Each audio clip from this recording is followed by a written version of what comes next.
Judith chapter 11. Then Holofernes said to her, "Take courage, woman, and do not be afraid in your heart, for I have never hurt anyone who chose to serve Nebuchadnezzar, king of all the earth. Even now, if your people who live in the hill country had not slighted me, I would never have lifted my spear against them. They have brought this on themselves. But now, tell me why you have fled from them and have come over to us. In any event, you have come to safety. Take courage. You will live tonight and ever after. No one will hurt you. Rather, all will treat you well, as they do the servants of my lord, King Nebuchadnezzar." Judith answered him, "Accept the words of your slave, and let your servant speak in your presence. I will say nothing false to my lord this night. If you follow the words of your servant, God will accomplish something through you, and my lord will not fail to achieve his purposes. By the life of Nebuchadnezzar, king of the whole earth, and by the power of him who has sent you to direct every living being."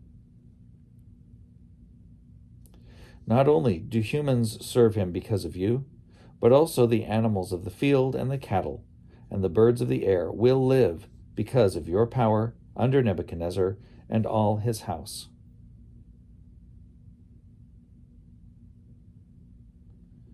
For we have heard of your wisdom and skill, and it is reported throughout the whole world that you alone are the best in the whole kingdom, the most informed and the most astounding in military strategy. Now, as for Achior's speech in your council, we have heard his words, for the people of Bethulia spared him, and he told them all he had said to you. Therefore, Lord and Master, do not disregard what he said, but keep it in your mind, for it is true. Indeed, our people cannot be punished, nor can the sword prevail against them, unless they sin against their God. But now, in order that my Lord may not be defeated and his purpose frustrated, death will fall upon them, for a sin has overtaken them by which they are about to provoke their God to anger when they do what is wrong. Since their food supply is exhausted and their water has almost given out, they have planned to kill their livestock and have determined to use all that God, by his laws, has forbidden them to eat.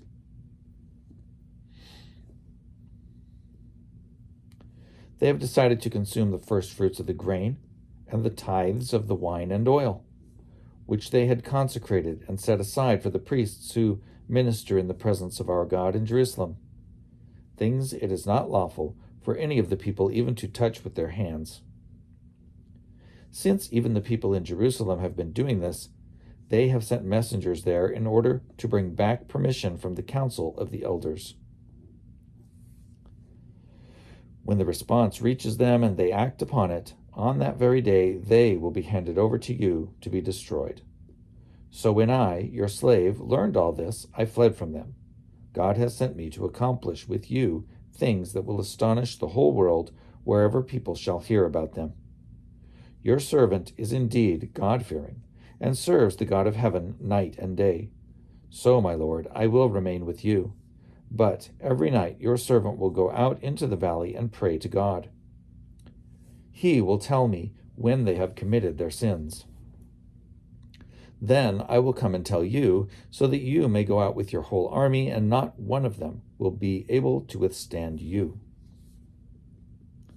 Then I will lead you through Judea until you come to Jerusalem. There I will set your throne.